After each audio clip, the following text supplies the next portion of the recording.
Oh my goodness.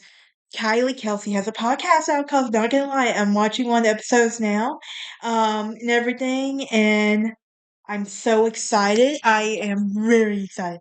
And I love the thing, I love the title, Not Gonna Lie. Um, is very, I think, very important and everything else. But that's not why we're here today. This is just a breezy chat.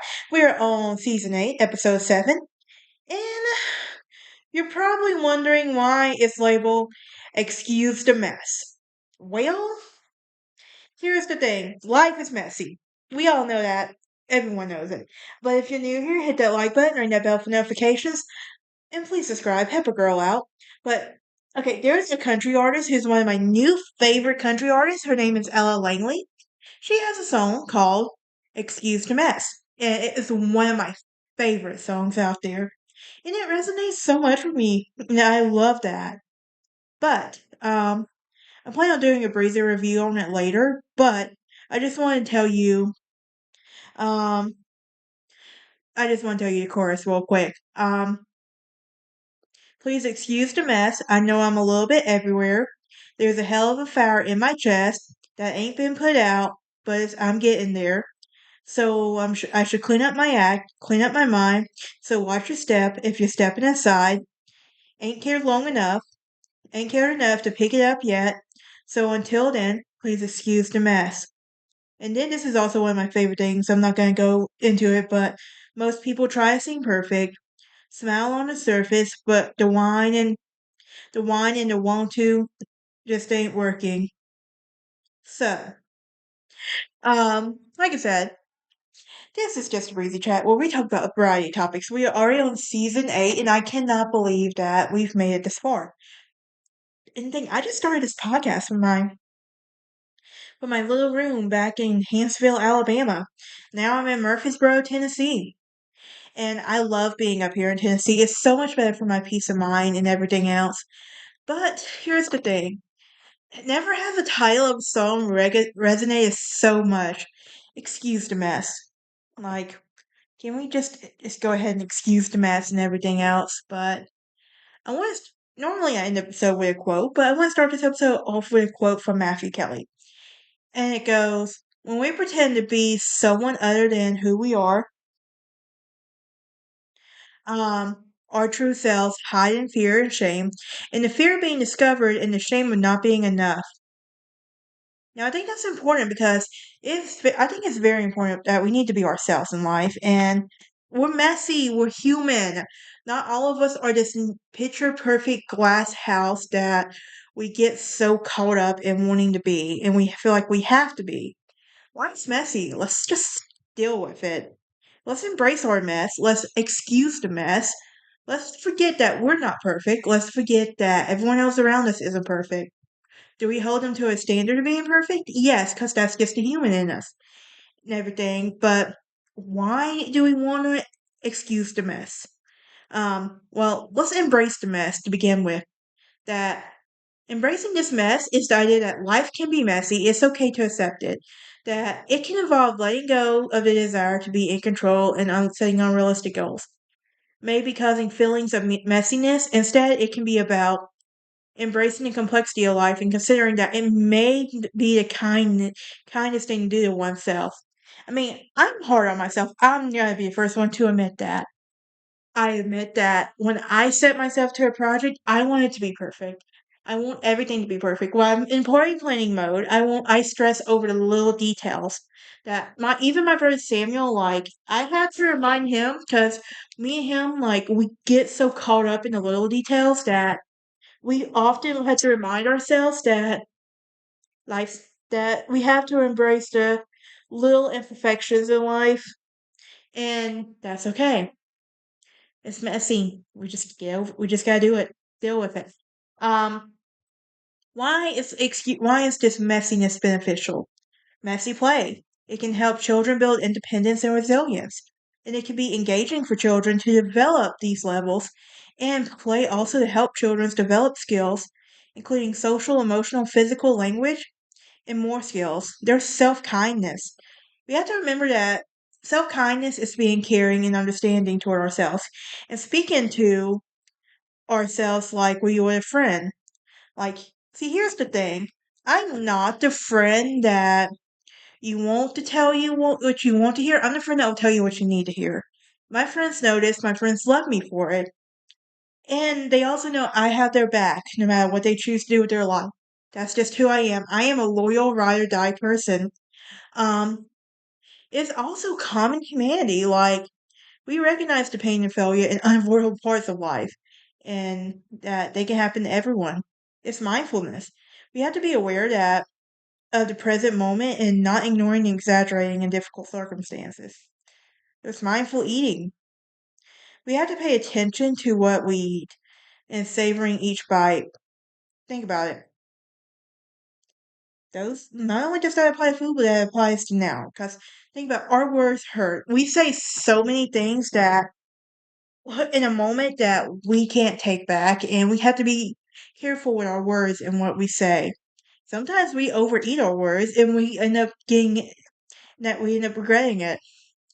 Um, there's embracing the overwhelmingness. Okay, so I feel like I have sensory overload. I haven't been properly diagnosed. That's the thing. But over the years, my anxiety and stuff, like, I get overwhelmed sometimes. But it's specifically like with large, like when it gets so loud with crowds and stuff, like I have to have something to help me decompress from a long day and everything else. But we have to embrace being overwhelmed sometimes. We have to embrace feeling overwhelmed and ask ourselves what we can do to learn from the experience. This shift in attitude has really helped me tremendously, honestly. And it can also help you find solutions and a peace of mind and give you grace and compassion. Because I feel like we're so hard on ourselves that we forget that we are human and we need grace in everyday life. But what about when we find peace in the messiness? Well, we practice mindfulness, like I said. Think about it. You want to be mindful that you're not perfect. Nobody else around you is perfect. So, do we expect them to be perfect? Yes. Should we? No. Um, we meditate. We have to take a meditate. And this is one of my favorite things on this list, taking a break from social media. I don't think guys see, here's the thing. I've tried dating apps and I tried the whole dating game. I had guys get upset at me because I took a break from social media for like a few days or a week or so. And I tried to explain that to him. I'm like, I need this for me. I don't care about what you like. I need this for me. You may want to live on social media. I don't want to live on it because there's so like every once in a while you need a break from social media, and that's important. Like I need like which is kind of strange because I need social media for promotions, for my podcast promotion channel and all that. But still, I'll take some social media breaks and not worry about what people around me are doing. It feels so much better at the end of the day. Social media detox. Another thing, practice breath work. Like, just practice it. I think this one's important. Be kind to yourself and the world around you. Don't be so hard on yourself. If I could go back and tell younger me to be kinder to myself, I would. And not to be so hard on myself and not to put so much pressure on myself. Um, go for a walk in nature. I love a good hike. I love like a good walk and stuff. Like right now it's too cold, but like I like walking around my apartment complex and just taking it in. Here's the next thing. Laugh. If you can't laugh at yourself, you're being way too serious. Sometimes you just need to take a moment and laugh for no reason. Like, I get it. It's stressful. Sometimes you just need to let a good laugh out. Express yourself. It's okay to express yourself. You don't have to hide anything. Um, what to do when you realize? Accept the mess. Life is messy and inevitable. And there's a plan, no plan that will solve it. You can't buy, learn, or accomplish anything that will eliminate the mess. Let go of those unrealistic ambitions. Give up the impulse to be in charge and learn when to let go of unrealistic ambitions. That might be causing you to feel like life is messy. Learn from the challenges. Messiness is a part of the journey, not a reason to quit. And you can learn from the challenges and keep moving forward with the resilience and grace. Be gentle with yourself. On the days when things are messy and you just want to be hard on yourself, just be gentle. Like, you and I both know that if we're gonna, life's messy and everything else, and we have to treat ourselves like a good friend would be having a bad day. This is one thing I tell myself. I am allowed one bad day. One. I don't every once in a while. I literally have this thing where I'm like, if have more than one bad day in a row, it affects my attitude and everybody else around me, and nobody wants to be around me then. And sometimes I'll be honest with you, I want that, but I need that, and I'm okay with having one bad day. Practice self compassion. Um, you can try practicing self compassion, accepting humanity, and recognizing your limiting beliefs. Um, Let me pause that podcast. Okay. And I want to end this on a quote. I know I started off with a quote and I actually started off with a song. But anyway, here's the quote. Life is difficult for everyone. Everyone has bad days. Everyone has trouble in their life. Because it doesn't matter how rich you are, sickness and trouble and worry and love. These things will mess with you at every level of life. And this is by Domhnall Gleeson. Um, but that is it for this episode. Join me next time as we talk about girls like me. What you're probably wondering, wait, what? You'll have to tune in next time to find out.